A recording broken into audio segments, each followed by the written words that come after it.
Some choices are hard, like should you choose McDonald's Buttermilk Crispy Tenders or the Buttermilk Crispy Chicken in our signature crafted recipe sandwiches? Well, guess what? You can't make a wrong choice. It's Buttermilk Love, and that's good news. Speaking of good news, now you can get McDonald's 2-piece Buttermilk Crispy Tenders for just $2 from their $1, $2, $3 menu. Cannot be combined with other offer or combo meal. Prices and participation may vary. Hi, it's Jamie, Progressive's Employee of the Month, 2 months in a row. Leave a message at the...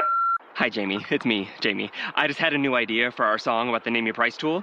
So when it's like, tell us what you want to pay, hey, hey, hey, and the trombone goes, blah, blah, blah, and you say, we'll help you find coverage options to fit your budget. Then we just all do finger snaps while a choir goes, statements coming at ya, statements coming at ya. Yes? No? Maybe? Anyway, see you practice tonight. I got new lyrics for the rap break. Progressive Casualty Insurance Company and Affiliates. Price and coverage match limited by state law. Central Daylight Savings Time, and we're finally on. This is the Supernatural Substation. I'm your host, Eileen Pastanio, and my co-host, Bernardine LeBlanc, who we've been trying to drag in and say hello. I can hear you now. But Mercury is really kicking our ass with this Mercury retrograde. We are in retrograde, and it is determined. You didn't get to hear the little screeching thing that was on there that Joe couldn't find. That was screaming in our ears while we were waiting on you to call in. So, I'm trying to think of when did I insult Mercury? It's like, my God. But anyway, here we are. It's Friday. Demon. Yeah, it's a demon. And it's all real. It's a demon. It is for those of you keeping track, it is the 16th of March in the year 2018. It's the day after the Ides of March, which is when old Julius Caesar died at Substation. But no, I didn't want to miss our little, our little end time here, because it's just like, I like to keep my promises, right? So, so I sent you some messages with some screen captures, and I don't know, I subscribe to all these boards, or I'm on all these groups and crap, and every now and then I'll see an interesting question or something. So this thing popped up that was an article from 2014, and it apparently fake news, quote unquote, and it was about Aaron Goodwin leaving Ghost Adventures. And it was, like I said, 2014, and he was supposed to have spilled the beans that, guess what, Bernadine? It's all fake. It's all faked. No. My God. I mean, seriously. So these guys have been on like 9 seasons, I think, or 10, maybe even more than that. Okay. And so, it was a back and forth about check the year on the article. It's not right now. He's still with them and they're in season, bazillion, whatever, and blah. And then, then we got, Zach is the hottest person in the world. I think. So let's see. The purveyor of that comment, basically what I said, there was a woman who said, all that crap is fake, and they were going back and forth, and basically I just came in and, I usually just watch and then go away, but I said, but she's right. It's all fake. Ghost hunters, paranormal lockdown, because, the average length of one of these shows, right, is a 60-minute time frame. 20 minutes at least of that, okay, is commercial. Maybe a little bit more. So that leaves them 40 minutes, right, to show all kind of crap that they either got or they're getting, right? And sometimes they go live and they want to do this kind of crap. And from years of sitting in the dark, that this stuff does just not happen on cue.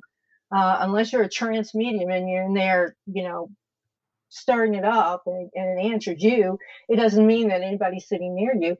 So anyway, this girl comes on. I was like, basically, they're all fake. And the only comment I made was that the problem I have with it being fake is that it skews the science. Like we've been talking most of these shows that we've had about the science involved in, paranormal research, quote unquote, or the quasi-science and the things that they're passing off as scientists. So, these clowns. So anyway, somebody comes in and, she tells me opinions are like assholes. Everybody has them.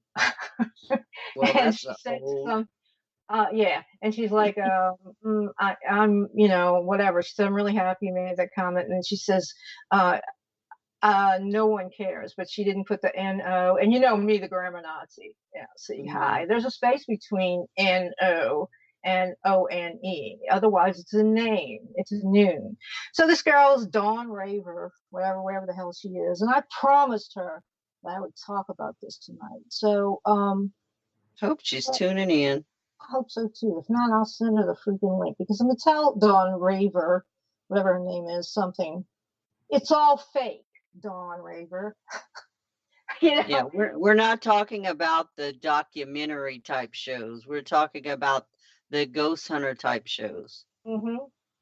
Which we know from personal experience, and I know from helping them, right, helping them set up that particular episode, and having given Pilgrim Productions all of the locations where they needed to go, and they went to other places.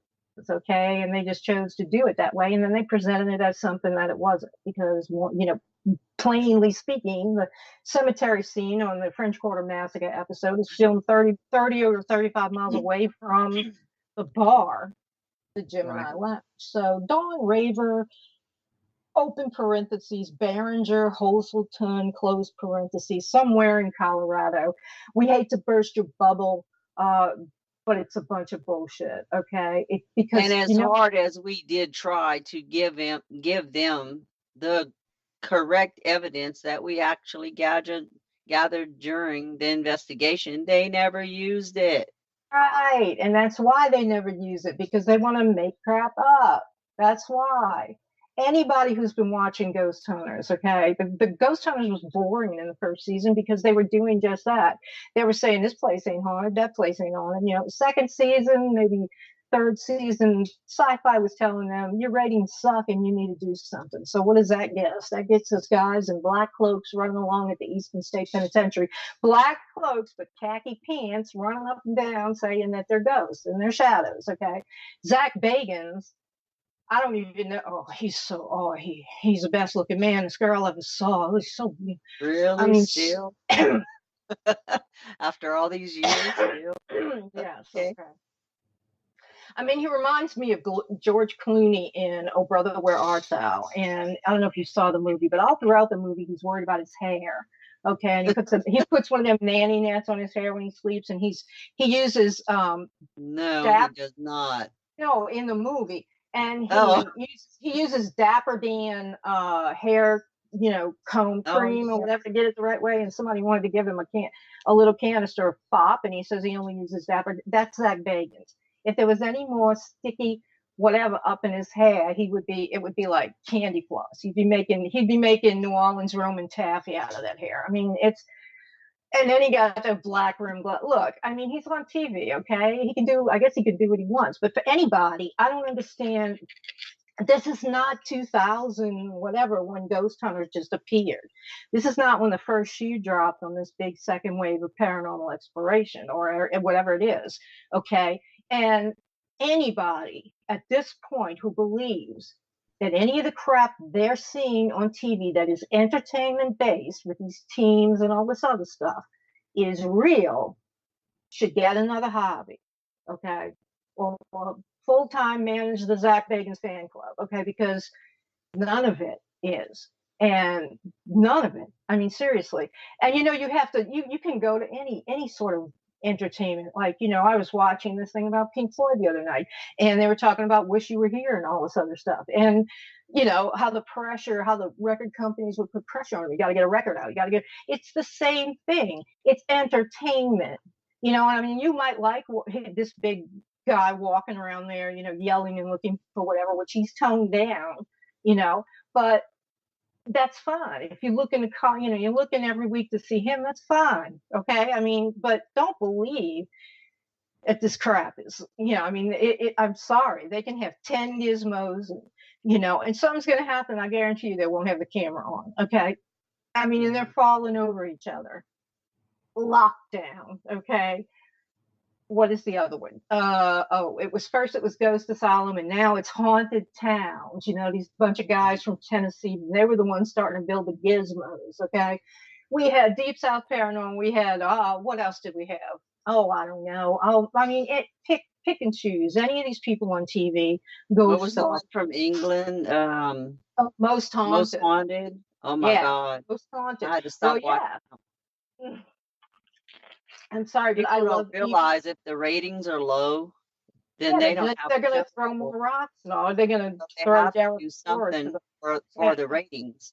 Now right. And shows like Paranormal Witness and mhm, things with actual people that go through it. I mean, I very believe true. they're That one, they're legit, yeah, I but do the because they paranormal shows that need to get more episodes to stay going.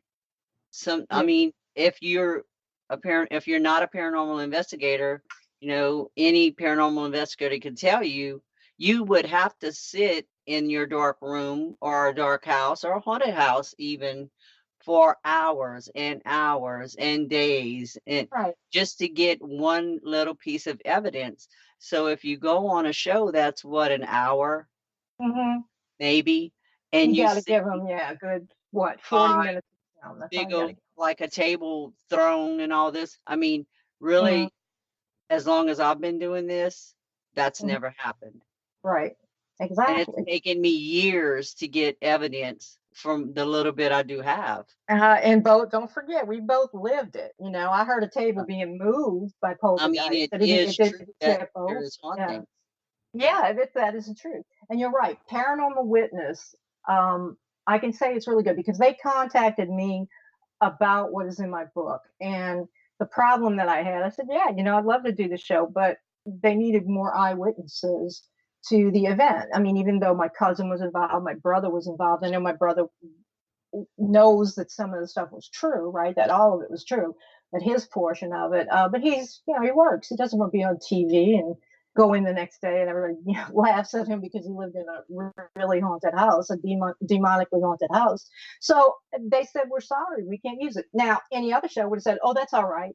We'll just tell a story and we'll just we'll have actors now. So Paranormal Witness, they get a check for me. So does Paranormal Survivor. And you can see either one of those on the Destination, quote unquote, America, really actually Destination Paranormal anytime.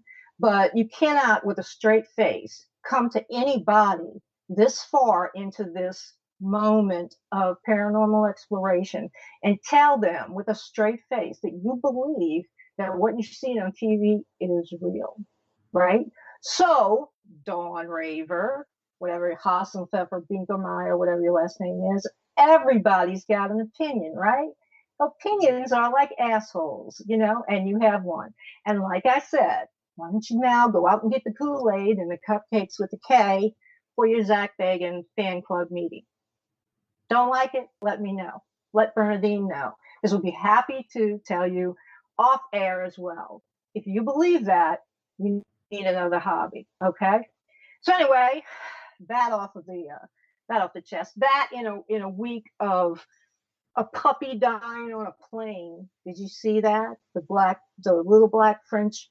No, when it comes to Shooting. animals, I will untag myself. I can't deal with it. Holy cow! Now, you Well, throw a person off the plane, I can watch it. But yeah, that's animal, right. no, I Animals. This was can't. a little 10-month-old puppy, a Frenchie, a little French Yeah, I bulldog, and cannot this. watch anything Well, they're horrible on a with United Airlines pets or animals. flight, and this attendant tells this woman who apparently does not speak English, but her daughter does, that the dog, who is in an approved carrier that she paid $125 for to carry this dog, in their lap or under their seat because it wouldn't fit under the seat in front. It could fit under the daughter's seat. Anyway, they stuck it in the overhead for 3 hours. Okay, and this puppy yelled and yelled and yelled and yelled. And there's people writing about it who were on the flight. But okay, Bernadine, I mean, would you listen to that for 3 hours? No, I Would would you? choke the flight I told attendant. him either. I told my daughter, I was like, I would have walked up, I'd have put myself right into the middle of it, and I'd have said, I'm taking this puppy. Because if you, flight attendant, you think you're going to stick it in that bin, you're nuts. And if you, whoever owns it, and you can tell your mama who don't speak English, are willing to let her do that, you don't need this puppy either. I would get off, take the puppy, and go and call the Humane Society of the United States. And there it is, Right. and say, this dog, nobody apparently knows the right thing to do. Okay. So, but anyway, the puppy died. So, and I think we've got our guest, and all of this raving and ranting and carrying on. Yeah, he's in the queue. Our guest, our guest tonight, our guest tonight is David Barrett. He is a Scottish paranormal researcher. He is an author of the book. And I'm sorry, I don't have the info in front of me. I can see it, but the life of a Scottish paranormal investigator. But he can tell us. David, welcome to our show. Can't hear you, boo. David? Yeah, but I can't hear you, babe. You turn up your volume.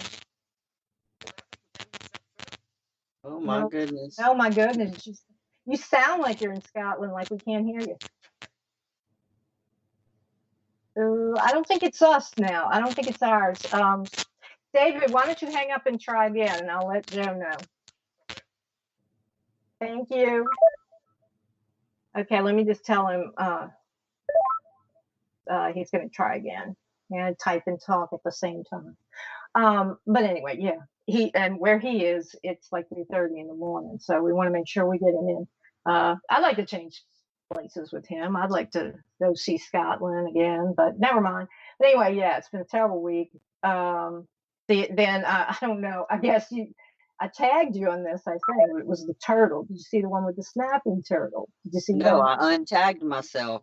Well, It's got to do with animal cruelty. I can't do it. A biology teacher in I think Idaho somewhere, who is described as really excited about life, or really teaching the kids a lot about life. After school one day, he goes to feed, some kids wanted to watch him feed the snapping turtle, this huge snapping turtle, right? And this idiot, this complete moron, he says, okay. And that day he's feeding him a puppy. A puppy. Oh, God. Well, the puppy was sick. A puppy. And these kids are traumatized. And the parents are like, oh, for God's sake. Well, of course they are. Okay? And I mean, this guy was like, he's back. Are you there, David? Oh, my goodness. You have really bad sound. Whew. I hear you, but it's very, very, very, very low. And we're getting a lot of info. A lot of static. Yeah, Joe, is there a way for you to boost him? I don't know. Hang in there, David. You know it's Mercury retrograde, so hang on. I can hear you a little bit better, but not a lot. Make sure everything is turned way up. Yeah, on your computer, or is it your cell phone, David? No, it just must be a bad connection between us and him overseas. Sometimes you get, because it's late. Well, it's late here and early there. Mm-hmm. Yeah. Listen, I'm listening to myself. We're listening. So are we live right now? Uh-huh. I think. Yeah, it's just on a little bit of a delay. Yeah, because he's really, really bad. The sound is really, really bad. But anyway, I guess I'll just go on to everybody out there sits with bated breath going about. Yeah, so this moron feeds it a puppy in front of these kids, okay? I'm like, and they didn't fire him. They let him go on teaching a few classes. I haven't followed it up because, like you, I can't go back to that stuff. I just, it showed up in my quote unquote feed, and this instantaneous access to terrible things across the world is really, it's like, I mean, seriously, it was like I began to wish I was 15 years old again. I mean, yeah, that's why I can't watch. I don't go scroll through the news feed because of that. When I come across stuff like that, I just can't stop thinking about it. Something that I can't control. Well, and it bothers me so bad that I can't deal with it. So that's why I just don't watch it. Yeah, because I mean, like, even, I don't know, 20, 25 years ago, we wouldn't know about stuff like that. Hello, David. Try hanging up. Okay, I'm just going to try another phone call. Hey, I hear you now. We can hear you. You got it? Hello, can you hear me now? Yes. Is that better? Thank goodness. That's better. And by the end of the show, I'm going to be talking like you. I'm sitting here. You're sitting here with an Anglophile, okay, and an All right. everything file, whole UK file. So I love your country, I love your land, but you're here to talk paranormal with us. So we can hear you now. So that's great. We were just Excellent. introducing you, but we would like you to just tell us a little bit about yourself and where you are now and how you got here. Okay, no problem. Well, my name's David Barrett. I started paranormal about 16 years ago. It was after I'd lost my father in a house fire, and I went to a medium, and we were doing some Ouija board. Now, I'm a scientist by trade. My dad came through on the board, so I took my hands off the board and I was asking personal questions and I was getting answers. And ever since then, it sparked my interest. I've been to places like Bran Castle in Romania, Leap Castle in Ireland. I've investigated all over Scotland, England, Wales. I've got my own haunted museum. I've done Sky TV, and I've been on American cable. I'm on my second paranormal book, and I've just started a paranormal magazine. Oh yeah, it's the Unexplained magazine. Yeah. Is that it? Yes, yeah, and that you just launched that. Well, I mean, you have a good pedigree. So you're telling me that when your dad died, you were a skeptic about the paranormal, and it was when you talked to him or basically got a response to the Ouija board that you began to believe or began to look into it. Yeah, that's what first started. I was always sort of skeptical. I was never one. I used to watch some of the TV shows, but I was not, because of our TV shows, it was never enough compelling evidence for me. But once I seen what happened on the board, then I knew, because it was only private messages that I and my father knew. There was nobody else knew in the world. So that started me off, and I had to, the hunger to keep on investigating and finding out more about the afterlife. Yeah, and we love it when somebody who's skeptical turns into at least a believer in, which you are all in now. So, and you've mentioned all these places and everything that you have investigated. That's wild, and that's great. Dean, you have anything? What kind of equipment do y'all use? Do you have like the whole command central setup, or you just have like scientists and psychics and mediums and things like that? In my team, we've got myself, my wife's the camerawoman, and we've got Ian, who's a demonologist.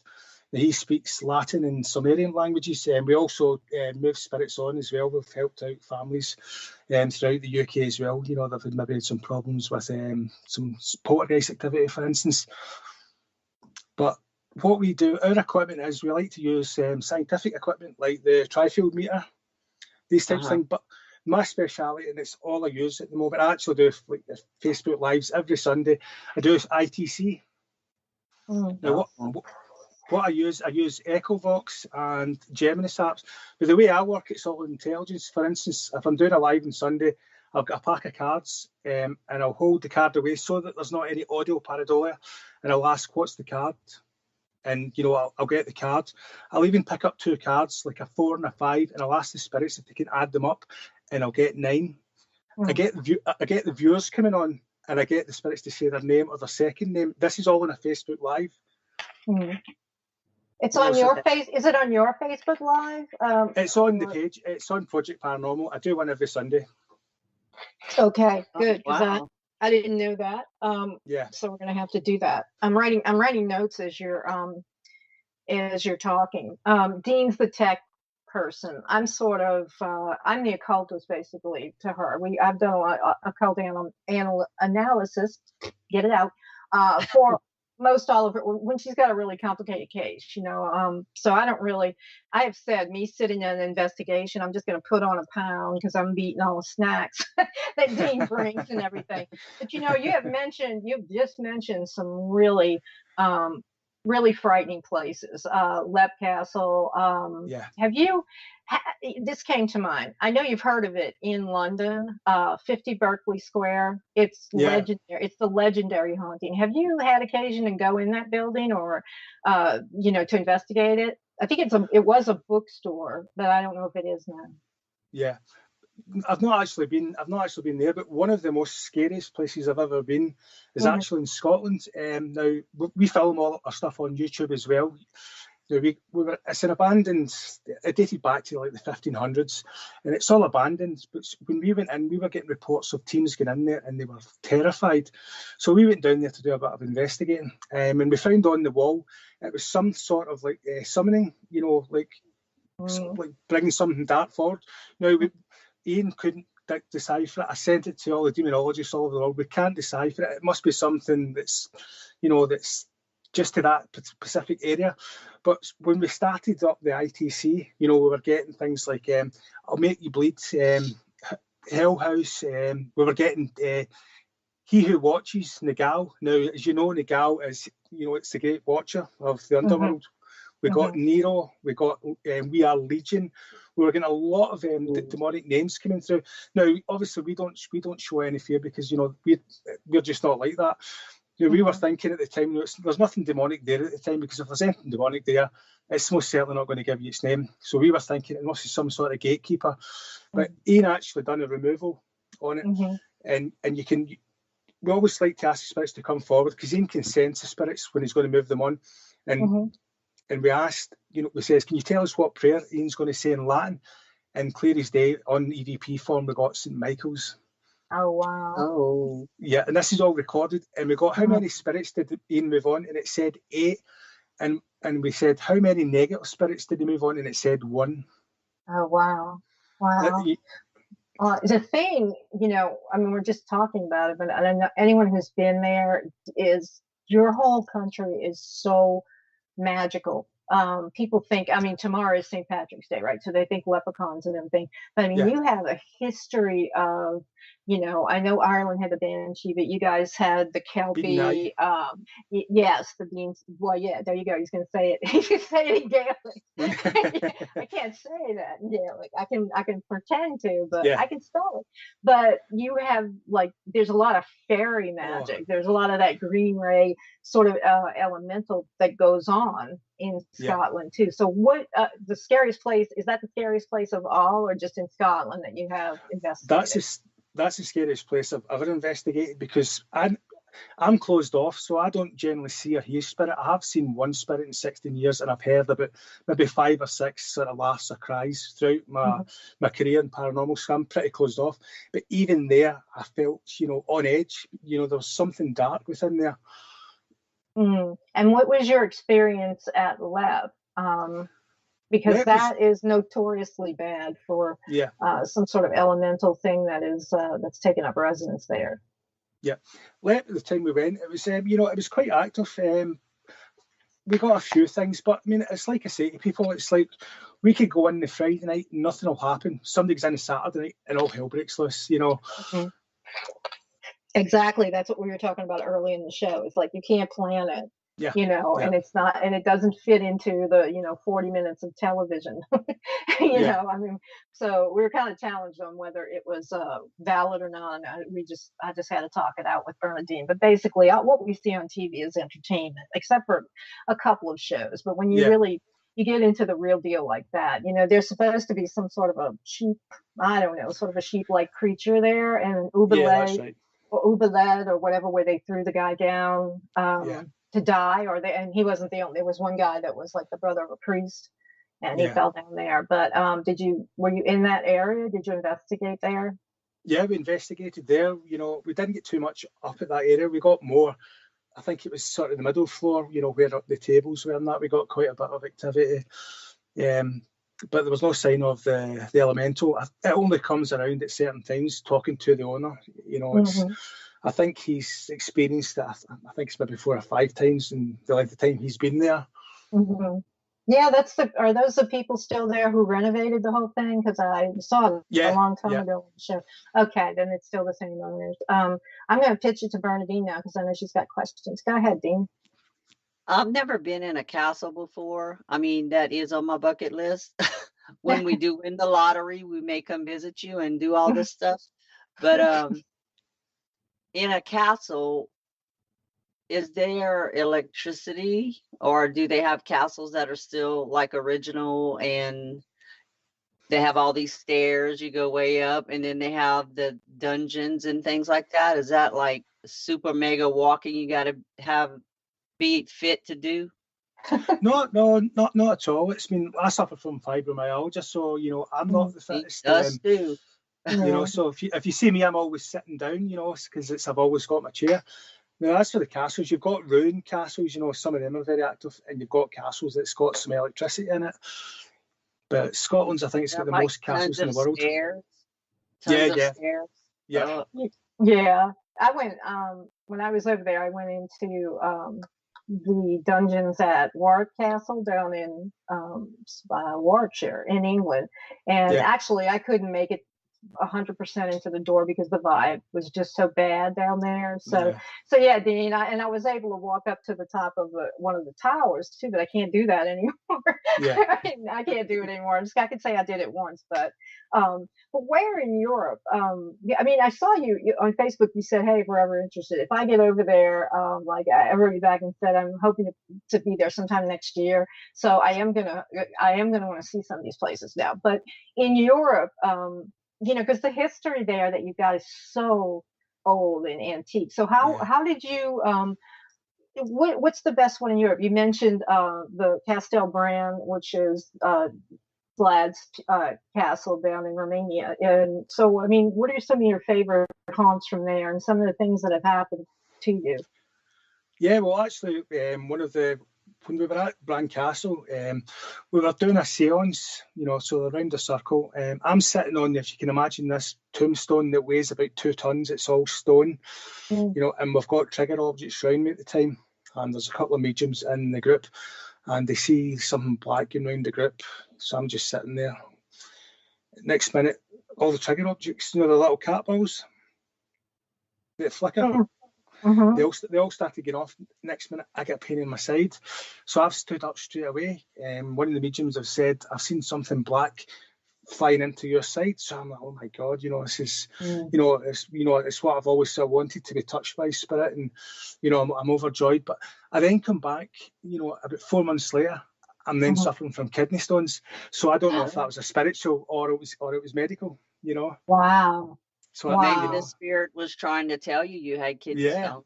Yeah, sometimes that could be it. Yeah. And where else have you been? Like in France and Germany, and because I know Germany has that history of the witch hunts and they're really much more than the Inquisition. So have you been there? Have you been to anything good there? I've not been to Germany. I plan to go to Germany within the next sort of year or two, because I know there's a few places opening up there. I was meant to go to Venice to investigate. Is it Pog? I'm not going to pronounce this properly. Pogvia Island. Yes. No. That's number one on my bucket list. That's going to be her destination there, definitely. I don't know about it. I don't know. I'll be waiting outside. Like I said, I can't walk all over the island. Bavaria Island. And I saw it, the first time we saw it was on Ghost Adventures, right? And they've been back like a couple of times. But regardless of them, I know it's haunted. It has to be. I mean, it's well known for the people that live around it in Venice and everything, that it's, a place to avoid. Any place like that has got to have, basically silted up a lot of paranormal energy. So, but before I ask you about any other places over here that you might be interested in, tell us a little about your book, My Life as a Scottish Paranormal Investigator. Do you have a lot of these cases in your book, or what's the content? The content is just from my upbringing, in a sort of religious family. First started getting things that I was questioning, like, for instance, when my gran died, all the clocks in the house stopped. I was only about 10 at this time.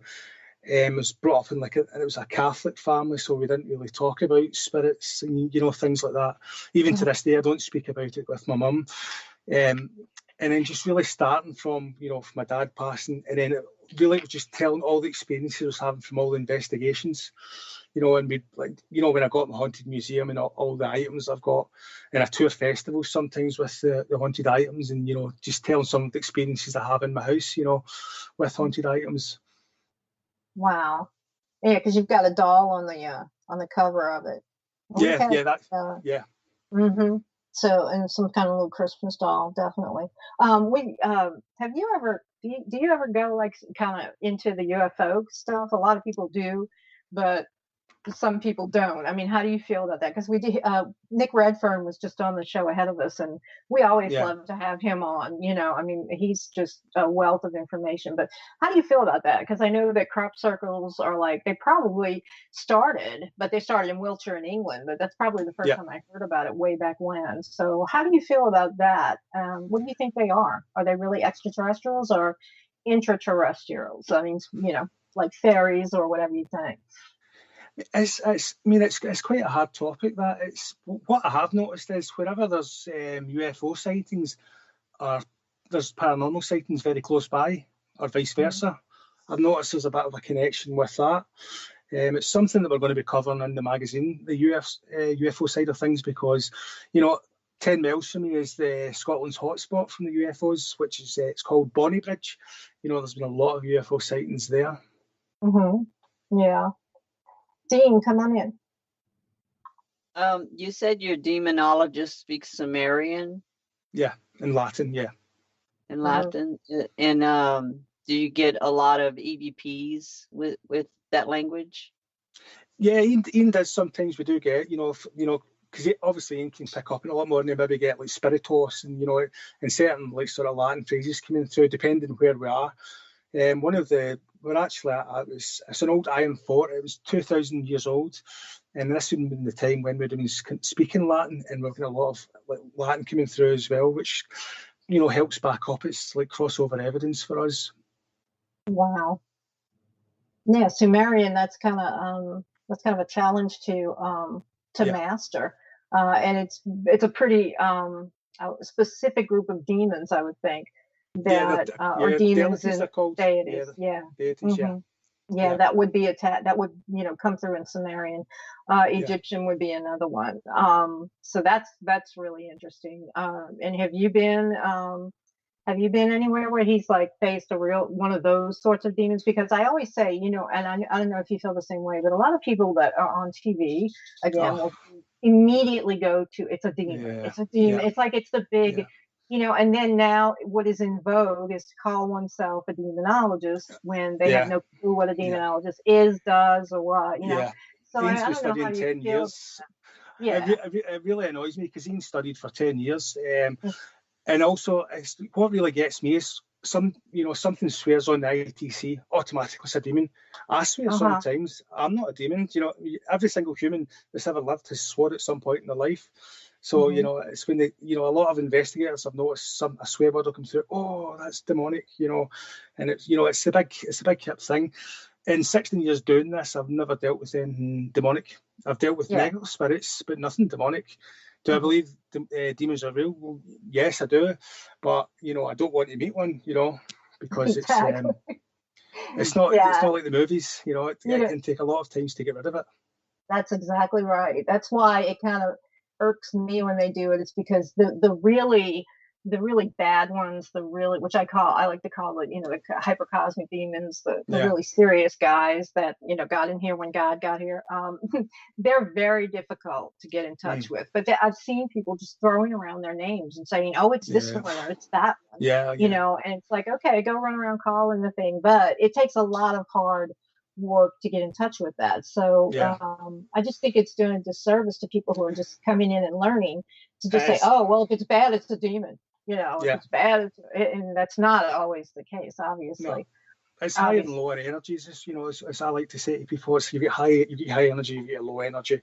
You get negative, positive. I work with a quite well-known demonologist, Jason Love. My wife, are his support team on cases that he does in the UK, helping families as well.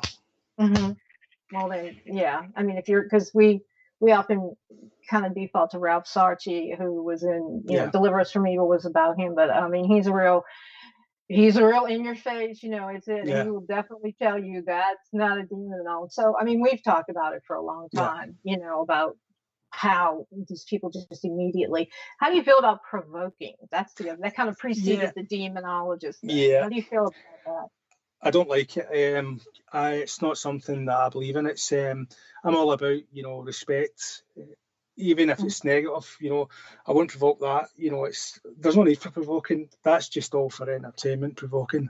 Yeah, I think it's very disrespectful. Well, until they take down the lights and everything, and then everybody goes home. You know, because I mean, it's almost. I've described it, and we've talked about it as like you run into the house of a stranger and start yelling and screaming at them. You know, that's just. You know, that's completely disrespectful. Even if there really was a demon there, I would say, don't disrespect the demon, you know, I mean, my God. But, you know, they will hang back and just follow, you know, follow the dumb ass home. And I've got a saying, don't open a door that you can't close. Absolutely. That's right. And that's good in everything, in every area. So I was going to ask you, have you ever been to the U.S.? I've been to the US in like holidays. I'm going to the US I've got 2 investigations in June, July. I'm going to what's that lighthouse? The one that's next to Florida. St. Augustine. Yes, St. Augustine. Yeah, I'm going there. Okay. And I'm also it's a haunted hotel. I'm going there as well. Really? What hotel? I'm not too sure. It's in that sort of area because at the same time I'm taking my wife, my son, and they're going to do Disney. So they're going to do Disney, and I'm going to like do a couple of like ghost hunts. Yeah. Does your son like Harry Potter? Because they've got Universal down here now. Oh yeah. We've been twice. I always go there every like 2 or 3 years, you know. Good. Yeah, I was just like a kid again at the Harry Potter thing. I even went on the ride, you know, like flying around. If you knew me, I don't like that. But so I see you going to Florida. Are there any other places like that you've heard of in the U.S. that you think would be interesting? Oh yeah, I've always wanted to do Sally House, Bobby Mackey's. Waverly Hills. Oh, okay. The Whaley? You're talking about Whaley in San Diego? Yeah, and Waverly Hills, the San Antonio. Oh, Waverly Hills. I'm sorry, Hills. He's saying Hills, Scottish, like, okay, yeah. Waverly Hills, yeah. Yeah, that, there were so many, it's been known for so long. And they had you know, Kentucky, and we're supposed to go there. Like, you know, I was thinking we would have a road trip, right? But I mean, we're like, yeah, we're going to do it. But I was thinking the Villisca Axe Murder House, and then there's the Winchester House in San Diego. I thought you said Whaley. I mean, not in San Diego, in Pasadena. And then, you know, the Whaley House I actually went to. And you know what? I wasn't really that impressed. I guess it was because it was daytime. There was a lot of activity going on, but I couldn't really get a feeling about it. I guess they left me there at night. You know, it's right on a street in the middle of San Diego. So it's difficult to kind of, you know, it can be haunted, I'm sure. And it is, but it was just like I wasn't picking up on anything. So. But if you ever go to Waverly Hills, let us know. We might have to pack the car and come. So tell us about, you have another book coming in your magazine that you just launched. So tell us a bunch of stuff about that. Yeah, well, my second book that I'm in the process of writing at the moment, it's about myths and legends of Scotland. It's going to have a lot of folklore, legends. You know, it's going to be really pretty. It's legends that a lot of people don't even, you know, unless you research, you won't know about. Yeah, so it's going to be pretty cool. Oh wow! Can you tell me a couple of them? I'm the folklorist. I'm the historian. So, and I have some books, but not at my fingertips, of Scottish ghost stories and stuff like that. What are some of the ones that you're going to include? I'm going to include now. You've got obviously the Banshee, which is Irish, but the Scottish version is called the Bean Nye. Okay. So you've got the Bean Nye. You'll have heard of the Kelpies. You've got the Blue Men of Murn. It's sort of like a way up north of Scotland. It's like sort of a mermaid, you know, type thing. You've got the Wolver, which it's like a Scottish werewolf. Oh wow! And do they have the Shuck or the black dogs? Do you have those in Scotland? Or I know in England they have all the legends too. Yeah. Oh, good. The main one's in England, but there is reports of the black hellhound dogs, your black Shuck, in Ayrshire in Scotland as well. Have you been to Glamis Castle? I've not been to Glamis Castle, but one of my friends has been there and told me it's very good. Where do you live in Scotland? Like what city? geographically? I'm from Glasgow. Oh, so you're in Glasgow area. Okay, so Yeah. And I just had a complete blank. Oh, we were talking about Glamis Castle. I'm sorry, because there's supposed to be that room there, but I guess is that closer, like in the lower part of Scotland? I think Glamis is up. I think it's further up north. I think Glamis. Oh, okay. Yeah. I know, like Her Majesty's mother was from that family that had Glamis, and so they own it. I was just looking for someone who maybe, had an experience there. I mean, but you guys are so steeped in legends and hauntings, and it's just amazing, because for a geographic area to be that small, but yet to have so much folklore and just ghosts and hauntings. It's just amazing, and it's just I'd love to move there. I mean, I don't know now with all this stuff going on, but anyway, let me pitch it to Dean. I'm sorry, I'm just going on at the mouth. Go ahead, Dean. Do you have like an overhead of clients, like it's just hard to catch up because you have so much history and hauntings in your area, or there are a lot of paranormal teams out there? Actually, in Scotland, there's very, very little paranormal teams. There's not a lot. England, there's hundreds and hundreds of teams, but Scotland, it's quite sparse. And the good thing about that is, I hire a castle out. It's every year, and it's only allowed 8 investigations a year. And so you can imagine how active it is when we go up there. We were there, when was it? January time, and it was coming near the end of the session. Now we've got the ITC on, and we kept on getting Carol Ann called, which is one of the team members. My wife goes, "Does Carol Ann remind you of someone?" And next minute we hear with our own ears, a little kid's laugh. And I'm like, we caught it on the camcorder and on, an EVP, machine as well, recorder, so I was quite stoked at that. Oh, wow. Has anything ever followed you home or your wife home? No. It's I take sort of protection quite seriously. So before I start an investigation, I always ground myself, and then after it, I've got my own little set of procedures, to make sure nothing follows us home. Smart guy. Yeah, you're smart that way. You've got to be. I've got a son, so you've got to be, haven't you? And you've got children. Oh yeah, definitely. Because you don't want to bring, especially if you have small children and everything, because then they can just get attached and stay there. It's the pure energy. That's what attracts like poltergeist, and it's the pure energy of the children. Yeah, you don't let children investigate with you. No. Because a lot of people do that. Yeah. No, I know that's not a good idea. So, have you been to Greyfriars? It's Greyfriars, the Covenanters. What do you call it? The cemetery. And is that in Edinburgh? Yeah, it's in Edinburgh. That's the Mackenzie Poltergeist. Yeah. I've been there. Yeah, I hear. What do you think about that? Yeah, well, that's genuine phenomenon. I know a few people that have been scratched from doing. They do like nightly tours. Just like a reenactment. They take them around the city. And I know a few people that's actually come out and they've got these scratches on their arm. So that's definitely something. Some people get locked in there, and then they go into where a lot of the Covenanters died. I mean, we could go into this, but it was the Covenanters they were like a religious sect, I think, who got locked in there. I think it was in the 1600s or whatever, and they died rather than do something. I don't know if it was during the Civil War or whatever, but anyway, they're still in there and they're pretty angry. And then you've got that Mackenzie tomb. Oh, he murdered, I think it's something like 10,000 people. He was a very, very nasty man, and life as he is in death. Well, it's good to hear that. That's spooky. Have you been in the tunnels under Edinburgh? I have been in the tunnels under Edinburgh. The only disappointing thing about that is they've got nightclubs next to it. So New Orleans, the noise. Yeah, we know that. Yeah, it's like trying to do something in the French Quarter, because all you're hearing is Dixieland jazz and all this other stuff.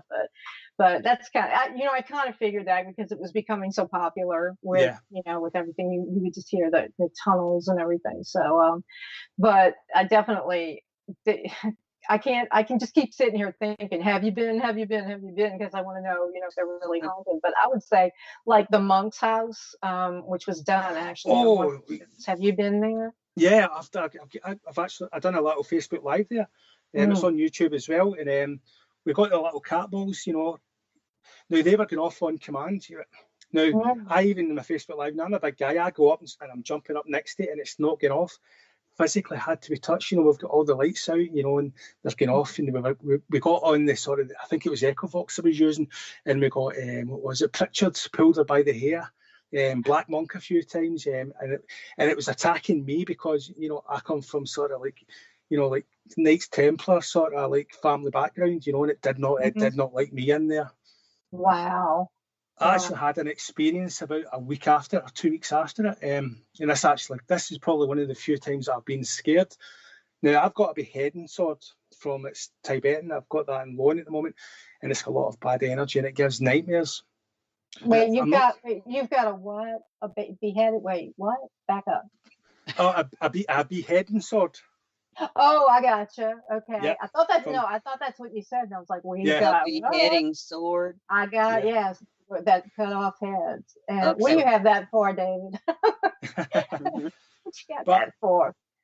And it was causing a lot of nightmares. Whoever people had it now, but I had quite a specific dream. I had a dream, and I was back at 30 East Drive, and the monk sort of pulled me in, and it said it was going to find me and tear my family apart if I ever go back to East Drive. That kind of shook me up a bit. I stopped sort of working with spirit for about a week, and I called on a few friends to do a couple of like prayers and stuff like that.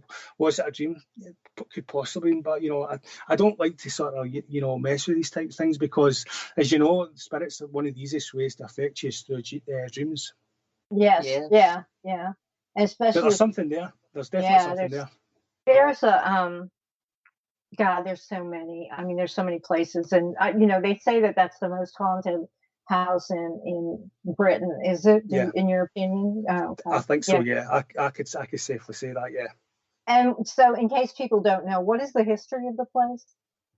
Now, the history of the place dates back to I'm not too sure like exactly when, but the story is there was a monk there, and I think he murdered, and I think it was murdered and raped, something along that lines, one of the children there, and he get found out, and obviously the church, apparently they hung him, killed him, whatever, and ever since it's in that area where the house is. Mm-hmm. Wow. And the thing is, he's been a poltergeist. Now, I've always been sort of told with poltergeists, you can't actually remove a poltergeist. You can remove a spirit, but you can't remove a poltergeist because it's a different type of energy. That this is only like going from my teaching, and that's why it's never been actually removed. Now people have tried to remove it; they've never succeeded. He's not. Yeah, it's not going anywhere. Yeah, I brought it up, and it's in Pontefract, right? Yeah, that's right. Well, isn't that just some history? I mean, people often they want to come to New Orleans and they ask, is it haunted? And we're 300 years old this year, so and we're comparatively the area where it started is the French Quarter, and it's really very small. But there's layer on layer, of 300 years worth of history. But because we had cholera, we had yellow fever, and all these other stuff. Plagues. I mean, it's like they can barely do construction and not turn up some kind of a burial. Either, not like adjacent to an area that was once used for mass burial or, and every time that happens, of course, everything stops. The archaeologist, the Tulane has to come out and look at everything. Yeah. But, I rather imagine that in a bigger way, that's kind of what you are. I mean, that's kind of what Britain is because there's just so much history that went on. I mean, Pontefract Castle, when it comes to mind, I kind of there was a lot of battles. Richard II. Yeah, I mean, I know. If you think about all the wars and all the torment and, the amount of people that were mass killed and, it's year after year, century after century, it's battlegrounds. Yeah. Oh my gosh. Yeah, battlegrounds. I mean, and it was all what is it, Barnet and Toten, and you've got Sterling up by you. Yeah, tell us about that. Have you been? A lot of people over here go to Gettysburg, and they'll go to other Civil War burial grounds, and Gettysburg is just packed with activity. Have you done that? Some of the burial grounds in your area? I'm sorry, some of the battlegrounds over there in your area. Yeah, I mean, some of my favourite castles, if you can imagine, with Scotland and England being at war, for hundreds of years, a lot of the castles were took over by the English and then retook by the Scottish and then back to the English. You can imagine all the bloodshed and, all that history. It's all the energy stored in the stonework. Limestone holds energy. It's just all within the building. Yeah. It's like, Dean, like when I went over there, and I didn't go all over the place, but the antiquity is it's like right in your face. It's so old. Yeah. And I'm sure in Europe, it's another. It's just like, it's so old, it's magical. It's weird, it's like you don't really have to look to walk into like another world, basically. But, and other people may say, I don't care, but I just love the UK and I love the British Isles, and it's just so much history in that little bitty area, you know. So, but Dean, go ahead. I know you have a couple of questions.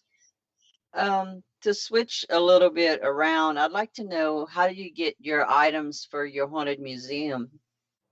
My items from the Haunted Museum is I generally get them from other collectors. Like, for instance, I've got a few items that I've got off of Jason Love from like previous, like house cleanses that he's done over the years. Or one of my most active dolls I got from Jane Harris. I don't know if you know Jane from the UK. No. That sounds familiar, Jane. She's Peggy the doll that Zach Scott was. Oh, yeah. Okay, yeah, Peggy the doll. You know what, Dean? You might not know the name though. Yeah, I've got a couple of her items. So it's generally collectors, that I get. I would never buy anything off of eBay because it's, it's a lot of people are putting things up, and it's don't buy off eBay. Get off of collectors. Don't buy and don't steal. Well, we won't buy those anyway. Do you have to have a special like, I know you have a special museum, but do you have like special cases for certain items that people shouldn't come in contact with? No. It's none of the items that I actually got. None of them are negative, because I actually keep them in my house, so I wouldn't have anything negative. I have got storage. If I did have anything negative, I would keep it in there. But generally, a few of the most active dolls, that I've got, that's not bad spirits. So, because it's in your house, it's not like the Warrens Museum. No. I mean, I have, like I say, when I tell people I keep the items in the house, like, oh my God, it must be activity 24/7. I'm like, well, I get a bit of activity about once a month, certain things will happen. It's not ongoing, because I've all, I speak out loud to the items, and I tell them, treat the house as your own, so they don't feel the need to move things about, it's to coexist in the house. Do you guys have things like the Dybbuk box? Yeah, we do have a Dybbuk box. Yeah, we've got like a beheading sword. I've got quite a few dolls. I've stopped getting dolls now enough because it's sometimes I'm doing lives with dolls. It's focusing like it's just a guy playing with a doll. Yeah. Musical voodoo. boxes. There's some voodoo dolls and stuff. Yeah. That you could get hold of. Well, one of the dolls that I've got that's on the picture is the Abaddon doll. It's I actually got that from a devil worship group that had it for about 15 years, and it was used to summon sort of dark energy through, and that's why it's got the eyes closed, so that it shuts off. No spirit knows where it is. I always keep that blindfold on. It's very active. That's called the Abaddon. Abaddon, yeah, and I've got that said quite a few times, like on Facebook Lives. Abaddon. Yeah, because Abaddon is nothing less than the angel in the pit, right? The angel of the pit of Revelation. It's weird. It's not negative, as I say. It's called the Abaddon doll, but it isn't actually a negative spirit that's attached to it. Just a busy little thing, isn't it? Yeah. So you have to keep it from interacting. Yeah, that's pretty live wire. So, you recently launched the magazine. I saw. So why don't you tell us about that? Well, the magazine's actually it's 5 of us have all done it together. It's myself and Ian. It's Ryan and Greg. Ryan from Haunted Scotland and Greg from Fife Paranormal-Research Society, and Barry, who's from Haunted England. We've all teamed up to do a magazine because we want to cover like the full selection of everything paranormal. We also want to focus in, like lesser known teams and get them sort of on the magazine interviews, because there's a lot of local talent, that sometimes gets missed, so it's trying to get them more sort of on the map as such. Is it a published magazine, or is it online, or is it both? It's going to be online, and the website is presently getting built at the moment. It's going to be once a month online. It's going to be free. Maybe in a couple of years' time we might do some paperback in that, but it's just a case of building it up. It's like everything else, Rome, wasn't built in a day, as they say. Yeah, well, I might have some things that I could contribute to that. I'll talk to you about it later. Yeah, but because we have some good investigations that we had over here that might be interesting to you and to people. We've got guests. We're going to have guests, sort of like guest writers on to do articles, and if anybody wants to send stuff in, we'll put it on the magazine. It's going to be pretty cool, once it comes all out. That's so cool. Now, Dean, you go ahead. I want to ask him another question later, though. So go ahead if you got anything. Since you have the haunted things in your house, whenever you use your devices, do you use your devices in your own home? I do, yeah. And do they pick up activity? Oh, yeah. I mean, every Sunday night, about sort of 9 o'clock UK time, which I think for you it's maybe about 4 o'clock in the afternoon. Yeah. I'll do the Facebook Live, and it's all intelligent questions that I ask. For instance, I'll hold up a tea bag. I'll just say, "Can the spirits tell me what this is?" I'll say it or won't say it. Like a hat, coffee. My wife collects, like little sort of fridge magnets. So I'll take them off. Can you tell me what type of animal this is? And what does the writing say? It's all that kind of base, because what end that's watching that, it's alive, and as you know what ITC's like, a debunker can't debunk it, because how can you debunk when it's saying something intelligent? Like, what card am I holding? And it says the king, and it turns out it's the king or the Joker. Yeah. We're going to have to watch that Facebook Live. Yeah, it's Sundays. Is it on your David Barrett page, or is it on your team page? It's on the team page, Project Paranormal. I do one every week, so there's all ones there stored. Some of them are really good. I've actually done a couple of experiments from there that's one of a kind. We were one of the first people, I think we're the only people that's actually done it. We've done spirit travel experiment. I've actually sent spirit to one of the people that are watching's home, and I've asked them what they're holding in their hand, and I tell them, I want you to psychically put out your town name, like Liverpool, yeah. I will send the spirits that follow me around to go to their house, and they come back and they tell me on the ITC what they're holding in their hand. And do you know what the reason why they can do that is? Because time is man-made. There is no such thing as time in the spirit world. It's man-made. Spirits can go wherever they want, Man-made and linear. We're stuck in the, past, present, future. When, of course, I am no scientist, believe me, but according to what they say, it's like it's all sort of flux, And a lot of people believe that when these fluctuations happen, is when we have activity, especially if it's like, extreme activity or intelligent interaction, So, but go on. I'm sorry, Dean. Go on. Well, maybe that's what remote viewing may be. The spirits, giving the answer to the person asking the question. Yeah, it could, from across the world. Like, what are they holding in their hand? And the spirit puts it in their mind as a psychic to give them the answer. Yeah. Yeah, it could be, or they could actually go and see, which is even, better. So be their eyes. Yes. Yeah, be their eyes where they can't be. That's right. Which is, I don't know how people can see some stuff like that happen and then not believe that something's going on, because you were a skeptic at one time, and now you're all in, proving a lot of the things that you thought wrong. So but that was kind of where I was going to ask you, and that's my dog in the background if you hear her. We've been talking, Dean and I, with most of our guests about where is this, all going, like paranormal research, where is it all going? Everybody's been, they're kind of like really jealous of their evidence. They won't share it. They can't agree that let's have a group of people that we can elect, or whatever, that we can appoint, that can look at it and say yay or nay. And then under that is everybody wants a TV show, but it's really peaked. So I've been saying it's all pretty much plateaued. But how do you feel about that? It's, where are we now, and do you think we could ever get to that point where people would actually take the opinion of someone else? I mean, well, yeah, I mean, I think it's progressing quite well, because I work just in ITC, and generally it's not like it's apps that I'll use. Now, I've had questions answered like spirit people. I was like, can you tell me what is a spirit person? And I've got back, earthbound didn't cross over to the light. I've had things like that, because I know a lot of people, the TV shows a spirit person's negative, and it's not necessarily.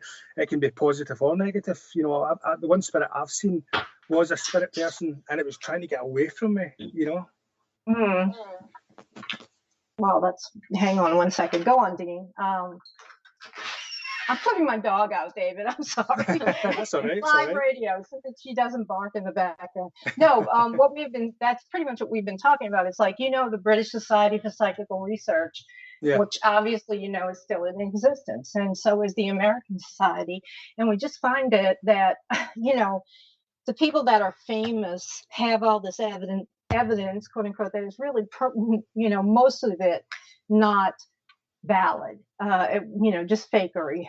Then there are the valid, but then you have the people, and I'm sure you see it, arguing on Facebook, like I say it's a face, no, you say, and it's like, so we're at this plateau of like, okay, so where does everybody go from here? It's because if you're really in it for science and for something lasting, you would, you know what I mean? It's like, so what Eileen's trying to say is, like, I'm a paranormal investigator. I have a team. I don't put my evidence on Facebook or on any social media besides my website where it's safe, because people, or other investigators, or just people in general, how they can be hateful. They will mostly either call your legit evidence fake, because they didn't capture it themselves, or they'll steal it, add things to it, then like edit your photographs so you can't use it anymore. Now it is fake, so that's why we don't do that. I mean, the paranormal field, it's what I say is, I fly under the radar of all the bullshit. Sorry for swearing, but I fly under. But all my stuff is out on YouTube, on my Facebook page. I'm totally open. But I've also got another thing, and everybody that knows me will know this. If anybody ever to say somehow I'd ever faked, I will take a lie detector test, and when I pass it, you pay for my lie detector test.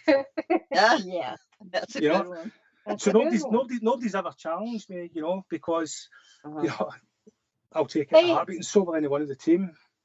There are a lot of people, every now and then you'll hear somebody come up with paranormal unity, and there is no such thing. Okay, there isn't. Not when somebody like Jason Hawes is being paid $62,000 an episode, for going around and making up stuff. I mean, so everybody, it's just okay, Hans Holzer, the Warrens, people feel differently about them, but Barry Taff, Brad Steiger, these people are recognized as benchmarks. In other words, as valid, researchers, that their opinion carries weight because of whatever reason. So where are the ones now? Because there aren't any. I mean, there's all ton of whatever, but there aren't any real people that are distinguishing themselves, because nobody will share, and nobody's ego can take somebody else saying I don't think that's right, or I don't think that's what you're seeing. I mean, where are they? See, I mean, there used to be a big science, science was all getting ready the paranormal in the 80s, and then it's just all drifted out. There's not a lot of scientists left in it because it's a lot of TV shows getting took over. Now, even when I put out like an episode once a year, now I put it out on the Sky, but I pay for it to go on the Sky. I edit it. You understand? I wouldn't take a TV deal because they're all under pressure to fake evidence. We can watch TV shows and we know ourselves. Yeah. So, most of us. Yeah. I'm saying no names. Well, I did say a name at the beginning because this is, there's this woman who was like, believes everything is real, that Zach Bagans is 100% and all this other stuff. And I'm like, it's just, and anywhere that it was going to go before this popularity, I mean, scientifically or toward validity, has been tainted and set back by all of the BS and all of the entertainment sparkle, whatever. Yeah. I mean, Dean's been asked to do a show. We've been asked to do a show. Yeah. They've had me on shows. They want to do this show. And it's all about, well, the last one was somebody asking me if I knew voodoo and I knew how to cast out spirits. I'm like, no. I know both. I don't cast out, but I do know voodoo. No, thank you. Because what that means is TV stuff. And, and I told them who to go to for it. And that it was evidently paranormal lockdown. And they found a woman in New Orleans that said, yeah, to both pluses, it's no skin off my nose, Yeah, I'm a writer. I am a writer. I'm going to continue to write. I write fiction and nonfiction. Yeah. Most of it's ghost stories and a lot of it is about my life experiences. But at this point, I see a lot of people like you have put in years of hard work. And what is it going to be? I mean, the thing is like at some point, it seems to me that they're going to have to shake out the chaff, and then we have people left that might have some validity. Yeah. See, the problem is, for instance, you've got these people, on YouTube, they're faking it, they're running about, 5 demons just attacked me and I've cut myself here, and they're so popular, you've got 100,000 people watching them. And, guys like myself, that just does the ITC and gets intelligent catches, but if we get a swear word, we don't pull any faces like, oh, I'm really scared, that's not entertaining enough, but what I do paranormal, if I can open up one person's eye a week, then I'm doing a good thing, so I want to be the shining light for that side of things, opening eyes up, I can't open everyone's eyes up. Some people are just adamant that this guy got attacked with 10 demons and all these stuff's real. I can't fix craziness, as I say. Yeah, you can't. And you can't fix mean either, because some of these people are just really so mean. And when you think about what you're telling me, you have such a standard of operations. You have checks and balances that you come out because of your scientific background. Obviously, it comes out as science, but it would be terrible for someone like you and maybe 100 other people like you that are really devoted to just do that. I mean, I know that makes you happy if you help someone or if you prove what you've experienced for true. But I mean, at some point, everybody's going to move on. And like all of these people did all of this work, the really valid work, and they're just going to be forgotten. And that's just, There's plenty of people that don't film their stuff, and I know they do such good stuff, but they don't want to put themselves out there. I put myself out there to be shot down. Nobody's done it so far just because the way I work. But some people are just scared because you get these haters coming in, and we all know what the paranormal field's like. I mean, I've got some great friends, like Greg, Ryan, Ian, Barry. I mean, really close with the guys, and they're genuine investigators like myself. But my circle's small. Right. It's got to be that way. Yeah, ours too. That's exactly right. I mean, I'm too old for that BS, and it just, I kind of see it peripherally, and I'm like, oh my God, it's just, and people are, cutting each other out of, a friend of ours who had a good convention. She, she got it stolen right out from the location, stolen right out under her, and it's terrible, and I'm sure that goes on in your neck of the woods. It does. As much. It's no different. Do you know one thing that I really hate, and this really boils my blood? It's like, for instance, Professor Hawkins died a couple of days ago. Yeah. Somebody's getting radio box, like an actual radio. No. His name's going to be in the news all the time, broadcasting the radio channel. It's so disrespectful. It really. His name's really not angers Huff. me. Is it Steve Huff? No, it wasn't Steve Huff this time. I'm not going to say who it was, but it was really angered me at the time. Well, whenever anybody says something like that, it's like, oh, it's that Steve Huff guy, because he's like immediately on the dead people. It's like, I got to get in touch with him right now. That's terrible. I mean, the man is disrespecting the dead because they just died. Yeah, they just died. As well. Literally just died, and hasn't even been. Maybe he's been buried. I don't know. Yeah. I think he's got children as well. Yeah, and I think he's going to be a little preoccupied with dealing with the fact that all the stuff that he didn't believe in is actually real. Yeah.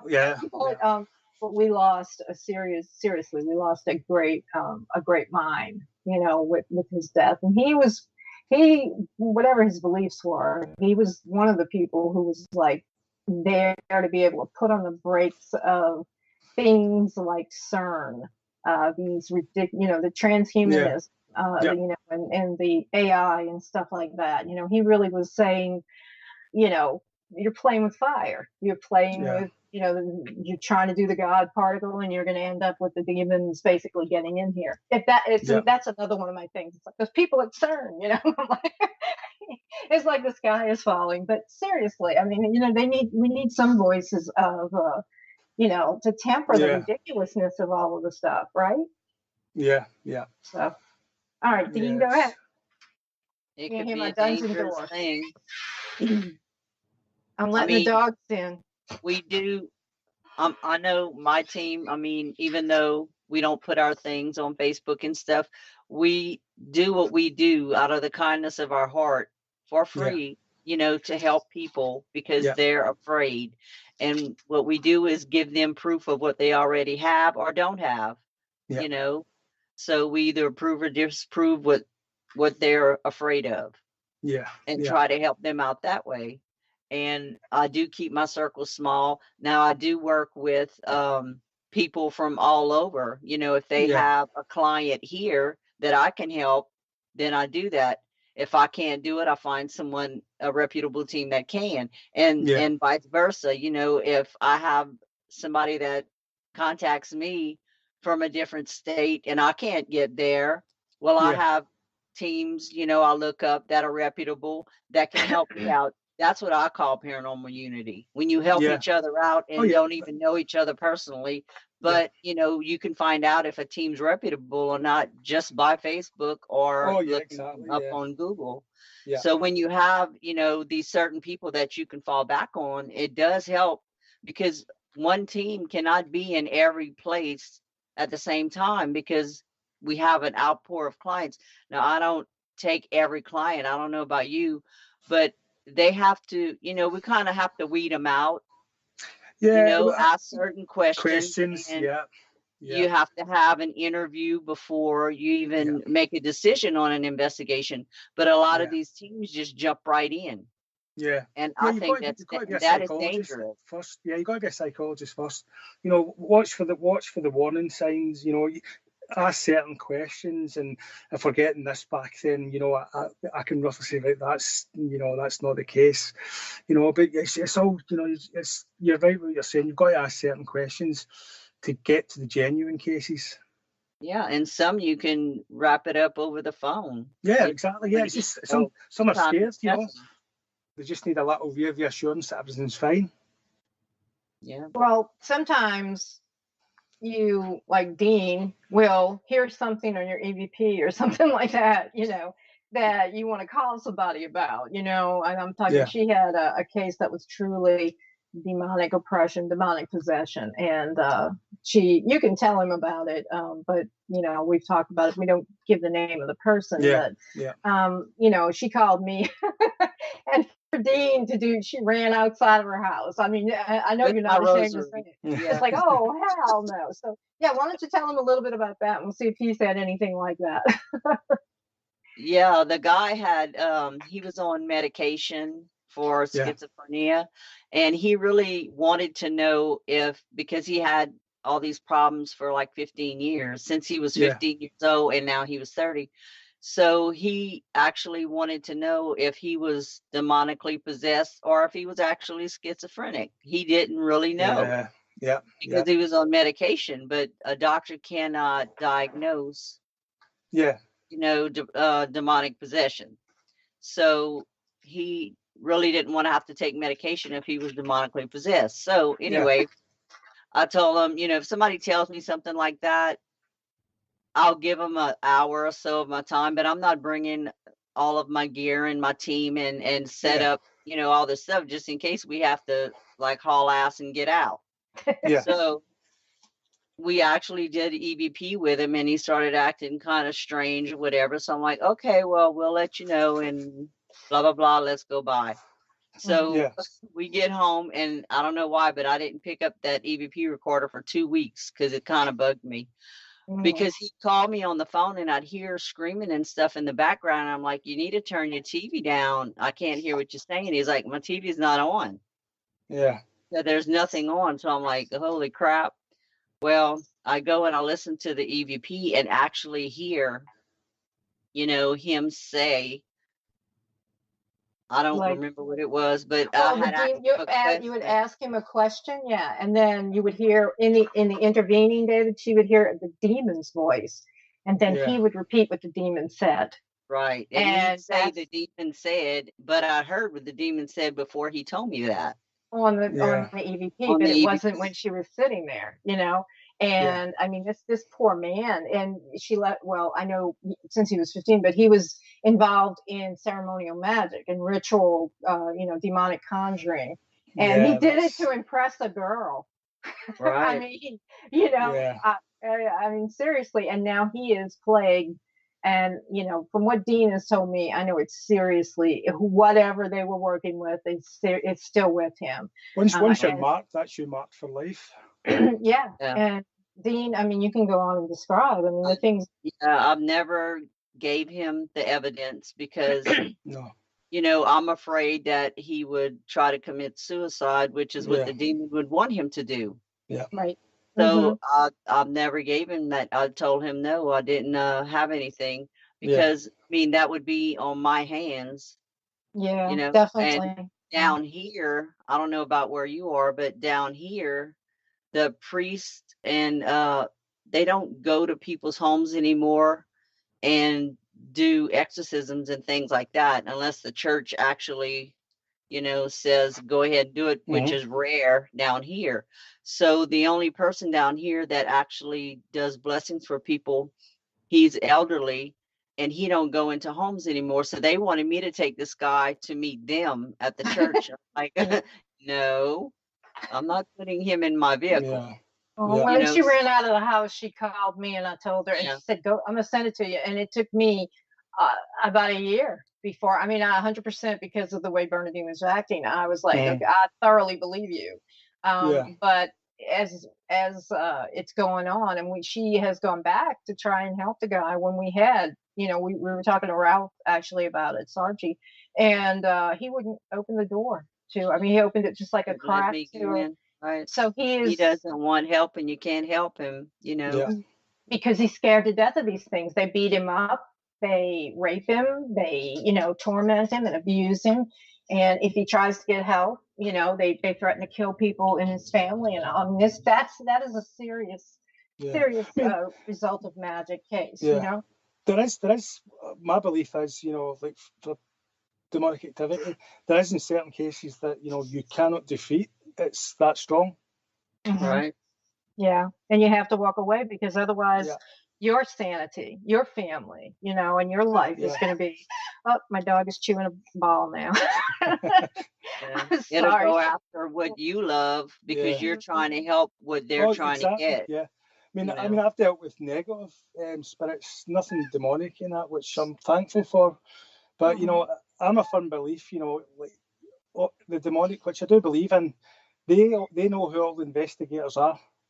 Oh, they're they came to me in my dream and threw me up against the wall in my dream. And I woke up and remembered that. And I'm like, okay, well, I'm out of there. because I mean, I'm not, I don't do demons, you know. I mean, if Yeah. somebody tells me they're having these problems, especially after that happened years ago, I refer them to somebody else, Yeah. you know, that does deal with that, Yeah. to come in and try to help them, you Oh know. yeah. Yeah. But the as we were talking in the beginning, the demonologist thing, you know, everybody now is suddenly a demonologist, and you know, and the definition of demonologist is someone who studies demons. Period. Yeah. That's it. Speaks It doesn't Latin say as well. goes in. Well, it can, but you know, the bare bones is somebody who studies demons. Yeah. It doesn't say go in and cleanse. Or, I mean, if that's enough, is different. Yeah, but, you know, he's like a in the spiritual Middle teacher Ages. as well. He's a spiritual teacher as well. So Right. you know, he does that as well. As you know, he's a very knowledgeable guy. You can ask Demonologist Ian. is the working term, but he is a lot more than just a demonologist. Yeah, you can ask Ian any question, and he'll give you the answer. You know, like straight away. You know, he's like an encyclopedia. Yeah, and that's good, and it's good to have someone like that around. But you know, you've got people that are like 20 years old, calling themselves demonologists. Yeah, and then you've got other people out there, you know, taking money for classes and stuff, and giving them some kind of paper and saying they're demonologists. You know, I don't know how it is over there, but that's what goes. Yeah, it's what goes on over here. You know, it's like, you know, a 19-year-old person going in there and confronting something, you know, they'll tear them apart. Some even a negative spirit would rip them apart. Yeah. Oh, definitely. I mean, and you know, I call myself an occultist. You know, my life was a life of demonic hauntings because of bad occult experimentation. My mother, you know, kind of basically didn't know what she was into, and that's how it started. So you know, but I could call myself a demonologist by saying I study the demons because I wanted to know what the heck happened. You know, my mom, it's part of what put my mother in the grave. So I wanted to understand it, but I will not, you know, go to somebody's house like Ian would and be able to sustain that, to, you know, kick them out, get them out, or draw them out of the body. You know, I don't, and I won't make any bones about it. I'm not that person. I can tell you all about them, everything you need to know, but, you know. I'm the same. It's like, I mean, I'm very strong-willed. You know, I'm scared of absolutely nothing. But you know what my weakness is? My son. So if I ever came across the money, it wouldn't go for me. It would target my son. Go for him. That's and that's what scares me. I'm actually, although I'm strong, I'm weak, and that's why I would step back from something like that. No, that's you're not weak at all. That's very no. But you know yourself with negative. You know they'll target the weakest chain. Well, your ego is completely out of it. A lot of it, and obviously I'm not talking about Ian, but a lot of these people, their ego is just ruling them, and they don't know what they're bringing home. And then sometimes you come across people who want to do evil to you for no apparent reason, or just, you know, whatever. And I've had that happen where, you know, someone has sent something and used my daughter, attacked my daughter. You know, and I did kick that out because it was like, oh, bullshit. I was like, oh no, you don't. And you know, and I'm a firm believer. And I don't know, let me ask you how you feel about this as well. The Roman Catholic ritual, the name of Jesus and the power and authority of Christ. That's basically, to me, that's it. Everybody asks, well, why does that work? And it's like, because it's Christ. Okay. It's Christ. It's Christ. It's not, you know, it's not Yahweh, and it's not Allah, and it's not the Hindus, whatever. When Christ gets involved, they have to listen. So it's like when I do my Facebook lives, I never ever get anything negative, because I've got items that are blessed by the Pope. I've got Tibetan prayer wheel. You know, I've got crucifix, St. Benedict medals. I've got my own protection. I've got my own guides. Nothing negative is allowed in the house. And I've done probably about 100 Facebook lives, and I've never had as much as a swear word, because no negative spirit is allowed in. Excellent, right? And that's basically when you're a mom or a dad, and you look at your kid, and you know your child is being basically attacked by something unseen, and you know basically the origin of it. It's like there was, and I talk about it in the book that I wrote. It's like, you know, she was literally attacked by a fetch, basically, that was sent. It scared her out of her bedroom. It was building. It was several different things, but when it got down to that, and she was just petrified. I said, oh no. I went and stood in that doorway, and I could see the thing. I could see it crouching behind her bed because she had her bed like catty corner. And so behind the bed, there was a spirit that was dark, or this thing that was darker than everything. And all her lights, the electricity in her room was out. Yeah. And I was like, I pointed at it. I said, you will get out of here. I said, you are gone right now. And I just began to tell him, Jesus Christ is here. And I'm coming in this room and you're getting out of here, basically. And I sent it back to who sent it, because that's what, that's the right thing to do. And people can laugh all they want, but that's how I feel. Yeah. And I also tell people, it's like, I'm not a Catholic. And I says, it's got nothing to do with religion. I says, it's to do with your will. If you take Christ in, I mean, I come from like a Catholic background. Like my dad was an atheist. And I've gave it's all Catholic protection that I do, and I've gave it to like Wiccans, pagans, and it's worked for them because it's like it's a bit like the white light, meditation. You're giving power to yourself, you're releasing it. You believe in it, that's what it is. It's the belief. Mm-hmm. Yeah, it is a belief, and it's the efficacy of it. In other words, it seems to work. That's basically it. Now, I don't know why, or I do know why, but people say, well, it's the thing that works, and it's funny because people will call Wiccans or other practitioners of magic, or, there are certain situations where those people can help because there's just something that went on, with sort of their magic or whatever, something went awry. But by and large, if you're going to go face down a demon, it's also Catholic. Yeah, it's good. Well, the ritual, and it works for everybody. I mean, it doesn't matter what faith they were. And then the ineffable power of Christ. That's it. They cannot be in the same place with him. So, and people don't accept that, and they end up for years, trying to find a way to get rid of it and everything. Calling on like 60 of the saints as well, calling on the saints. You've got to also wrote down a bit of paper, and you throw a little exorcism, call on Saint Michael, Uriel, Saint Benedict. Yep.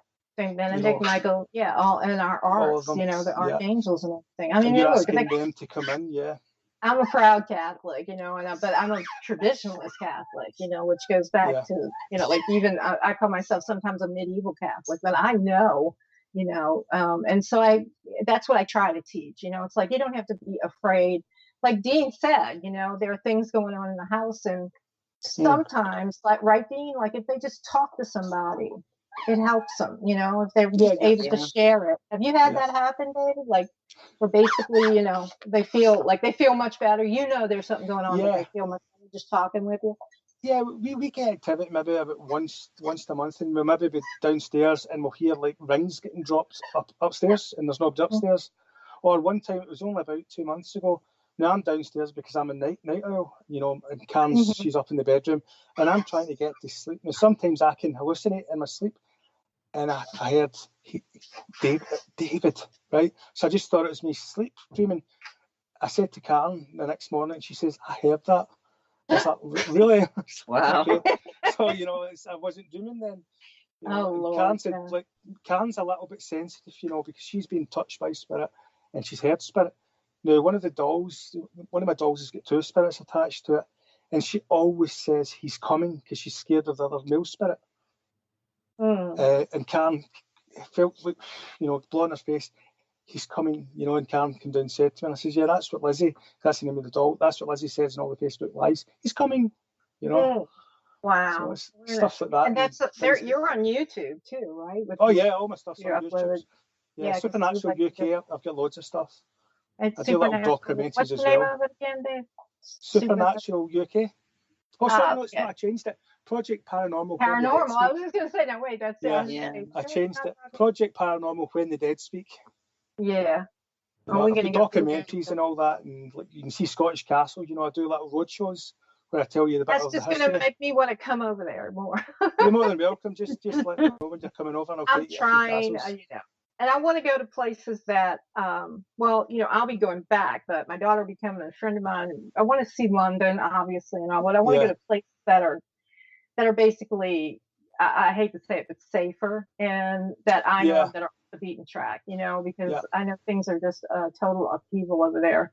with the Muslims, I mean, frankly, the things that they're doing and everything. So it's unfortunate, but I am trying to, we're saving and we're trying to plan it. So I definitely will be in touch with you. Oh, definitely. Just if you ever we can know, go just along. let me know. Yeah. But so we're going to wrap up here pretty soon. But so what else is in the future for you? I mean, you're going to continue your work, and where do you see yourself in a couple of years? I see myself exactly what I'm doing. Now, what I can see me doing, I like to do some one of a kind experiments. Like, for instance, I do one where I've got like a strobe light, and I've got a Tesla coil, going off. The Tesla coil's going off, and the strobe light's going, and you have to stare into it. Now, my theory is, spirits are just out of our spectrum, and the strobe light will slow everything down. Possibility, chance of maybe catching spirit at the side of your eyes. I like trying out different things, liquid EMF. Yeah. That's good. Yeah, I mean, building new equipment that's valid and not, Ace Hardware on the corner, or Home Depot or whatever. But that would be great too. And if you're contributing in that way, I seriously hope someone like you, that we would be able to find some way for your work to be recognized, and that's kind of what we've been about this year. And we're thinking of just to different people about how it could be done and all. So. But before we go, if anyone needs to get in touch with you or wants to get in touch with you, how do they do that? If anyone wants to get in touch with me, I'm on the Facebook page, Project Paranormal When the Dead Speak, or you can catch me on I've just forgot the name of the magazine now. The Unexplained. The Unexplained, yes. I couldn't explain it there. That's what it was. I couldn't explain it. The Unexplained magazine, yeah. I'm on that, But I'm always answering questions. So if anybody wants to, I'm always open to chatting paranormal. I'm 24/7, as they say. Great. And I want to thank you, because I know what time it is over there, for staying up. At least it's a Friday night, but for staying up and talking no worries. I love chatting paranormal, so I really enjoyed chatting with you. I'm going to come over there and I'm going to have a beer. Oh, wait, I think that's an Irish accent. I guarantee you 5 days with you, and I'll be talking just like you, because I went over there like 10 days, and I was talking just like well, we're in England. I was talking with the whole accent. I spent here 10 years. I knew I would walk in, like, this was a while ago, several years, and I had just gotten used to it, to know what to ask. I said, I want a Coke and I want a glass of ice. Because they would give me this lukewarm Coke in a glass, but I was like, and some days I wanted two, I was like 2 Cokes and a glass of ice. And I was just mastering all of that, and my voice and everything when we went back home, so I was like, it takes about that long before you start blending in and responding, so.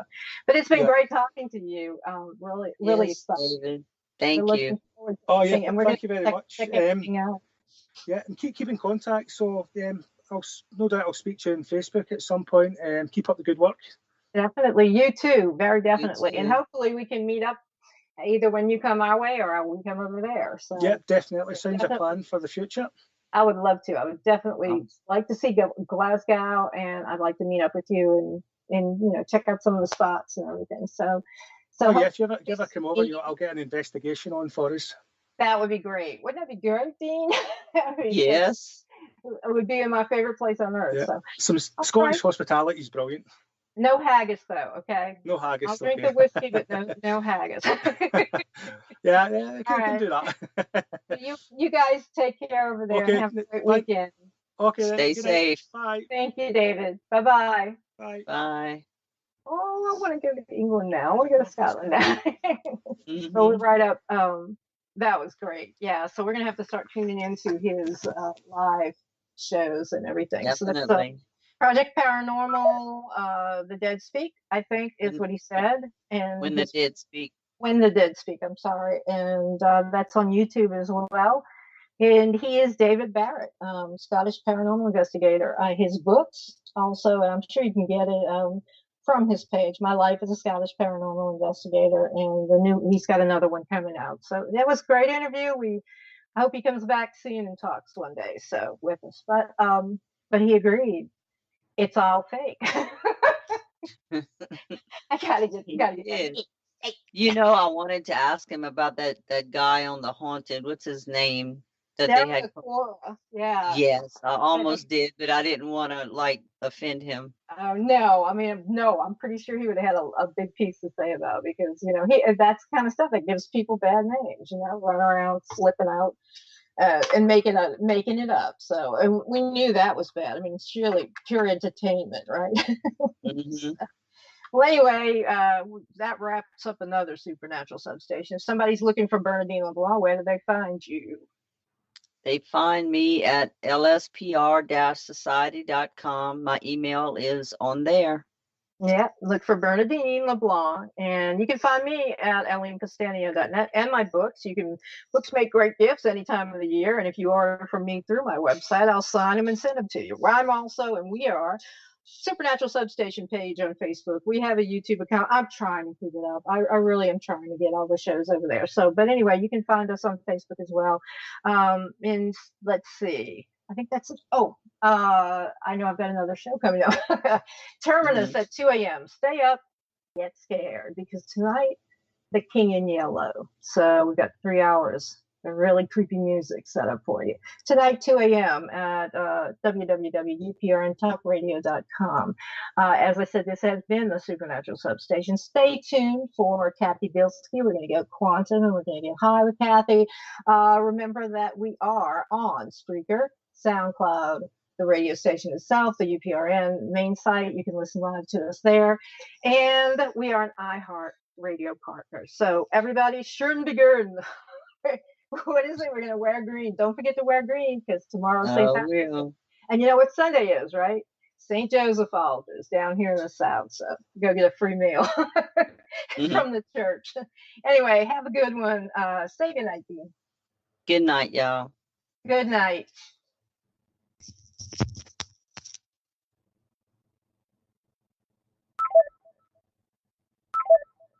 Some choices are hard, like should you choose McDonald's Buttermilk Crispy Tenders or the Buttermilk Crispy Chicken in our signature crafted recipe sandwiches? Well, guess what? You can't make a wrong choice. It's Buttermilk Love, and that's good news. Speaking of good news, now you can get McDonald's 2-piece Buttermilk Crispy Tenders for just $2 from their $1, $2, $3 menu. Cannot be combined with other offer or combo meal. Prices and participation may vary. The Starlight Lounge presents An Evening with the Progressive Box. Oh, what a great audience. Let's dim the lights for this next one. Oh, too much. There it is. Gotta get things just right. Like Progressive's Name Your Price tool. Tell us what you want to pay, and we help you find coverage options that fit your budget. And now, the mood is right. Wait, the lights are back on again. Trudy, can you? And now it's completely dark. Progressive Casualty Insurance Company and Affiliates. Price and coverage match limited by state law.